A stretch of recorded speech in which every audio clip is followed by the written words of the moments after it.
Portugal já escolheu. Um novo ciclo político começa agora. O que vem depois das eleições? Aceda à informação que não cabe numa manchete. Assine hoje, com até 55% de desconto, e habilite-se a ganhar um dos 10 cartões oferta FNAC que temos para oferecer. Tudo em observador.pt. 3 horas.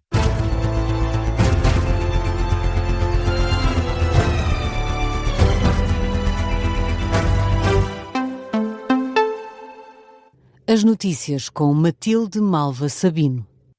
O PSD fechou acordo com o Chega em Cascais e os socialistas abandonaram a coligação. A decisão do autarca Nuno Piteira Lopes foi comunicada esta segunda-feira à noite pelo Chega, em plena Assembleia Municipal, e deixou o Partido Socialista surpreendido. O PSD e o PS tinham um acordo de governação em Cascais. Em declarações ao Observador, o socialista João Ruivo afirma que não percebe esta decisão e defende que a Câmara Municipal de Cascais tinha estabilidade e a maioria estava garantida. João Ruivo avança que, por uma questão de coerência, o PS vai entregar as variações que tinha assumido e romper a coligação. Entretanto, o PS já reagiu formalmente em comunicado à decisão de Nuno Piteira Lopes. O partido sublinha que, por coerência e responsabilidade, não pode contribuir para um modelo de governação que envolva um partido cujas posições são incompatíveis com os valores democráticos e humanistas. O secretário-geral do Partido Socialista volta a defender a aposta em políticas públicas para valorizar o interior do país, uma sugestão que já tinha deixado no domingo de visita a Bragança, desta vez em Vila Real. José Luís Carneiro defendeu esta segunda-feira que há partes do país que aparentam estar esquecidas e que o Executivo necessita de ter mais atenção às medidas de apoio a essas regiões para que haja melhor futuro para quem lá vive. Sem fazer mais comentários à escolha de Luís Neves como novo ministro da Administração Interna, o secretário-geral do PS prefere destacar as necessidades do interior. O meu interesse hoje é falar sobre o desenvolvimento do interior.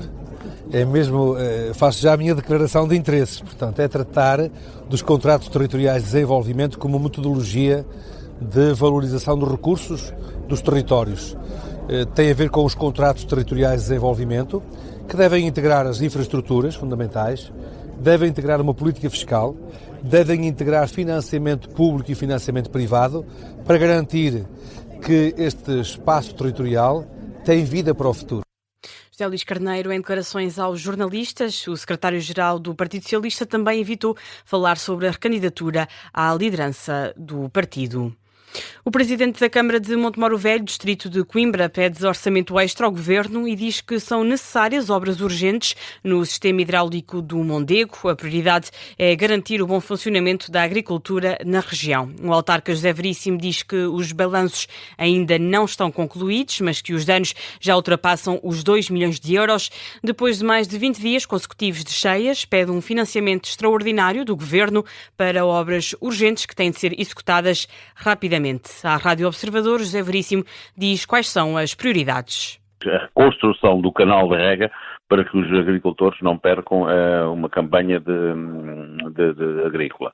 Portanto, essencialmente é essas. E depois também queremos que sejam feitas outro tipo de obras mais, que é a questão das bombas na Eireira, para salvaguardar um pouco as pessoas e seja feita uma vistoria a todos os diques. Essencialmente o dique do periférico do direito, que é o que sustenta e garante um pouco alguma segurança à população de Montemoro e da Eireira. A gestão do sistema hidráulico do Mondego é da responsabilidade da Agência Portuguesa do Ambiente, que se comprometeu no prazo de 15 dias a apresentar um estudo sobre as intervenções a realizar para o canal de rega que fornece água para a agricultura. É o esclarecimento do autarca.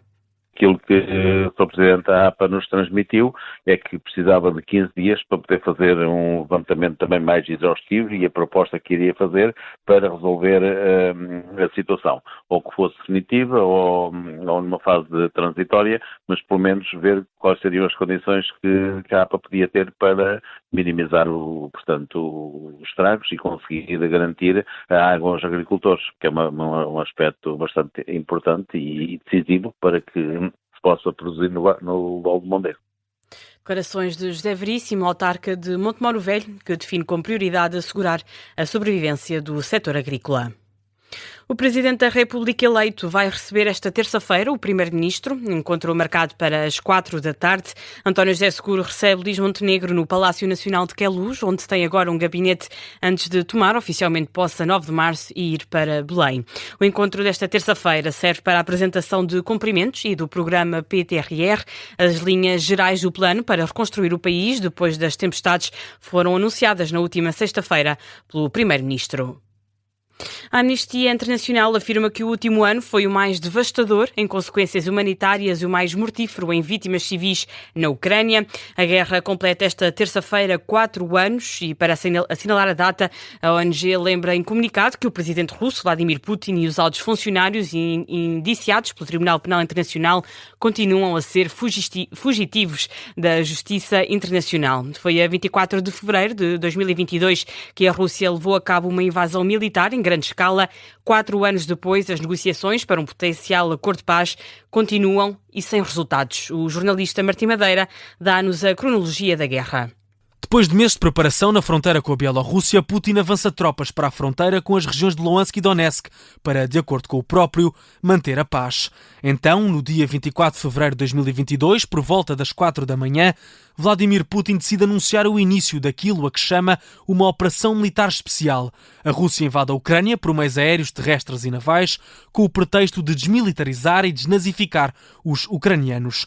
4 anos depois, a situação não é esperada, nem para a Rússia, nem para a Ucrânia. Do lado russo esperava-se uma guerra resolvida rapidamente, com a posse de Kiev num espaço de poucas semanas. 4 anos depois, a Rússia apenas conseguiu ganhar 4.000 km² e ocupa agora 20% de todo o território ucraniano. Do lado de Kiev, desde janeiro de 2022, a Ucrânia recebeu cerca de 313 mil milhões de euros em apoios dos Estados Unidos e da Europa. Mais de 14 mil civis foram mortos e estimam-se prejuízos a rondar os 160 mil milhões de euros. Para além disso, perdeu o controle da região de Donbass, uma região que é um ponto fulcral nas negociações de paz, com a Rússia a querer a retirada de todas as tropas do local, os Estados Unidos a propor a criação de uma zona económica exclusiva e a Ucrânia a não querer abdicar desse ponto. A maior guerra na Europa, desde a Segunda Guerra Mundial, já matou cerca de 425 mil pessoas de ambos os lados. As negociações para um cessar-fogo continuam, mas ainda longe de ter um fim à vista. O trabalho do jornalista Martim Madeira com a cronologia da guerra, que cumpre o 4º aniversário. Os danos no património cultural na Ucrânia estão estimados em quase 4 milhões de euros.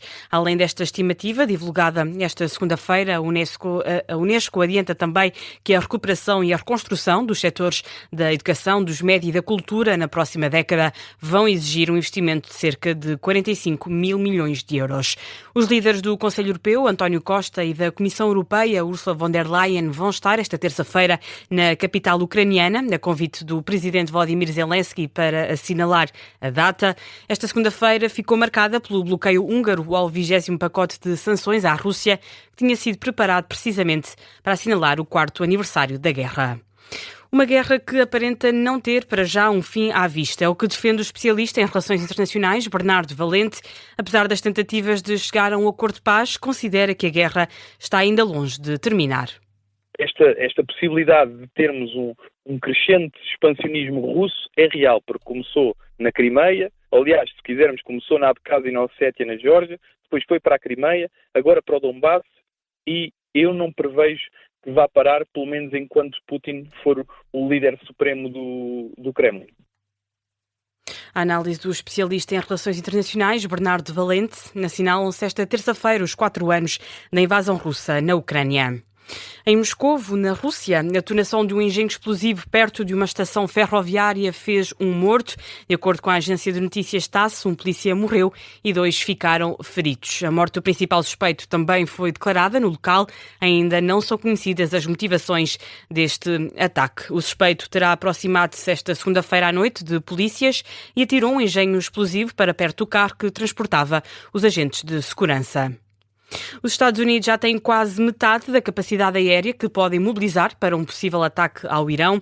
A última vez que juntaram tantas forças militares no Médio Oriente foi antes de invadirem o Iraque. O ataque aparenta estar no horizonte, mas o especialista em relações internacionais, Bernardo Valente, considera que os Estados Unidos não vão partir para uma guerra com o Irão, mas vão sim para uma operação militar cirúrgica. Voltamos a escutar Bernardo Valente, que diz que se o Irão escolher manter o armamento nuclear, então os norte-americanos vão avançar.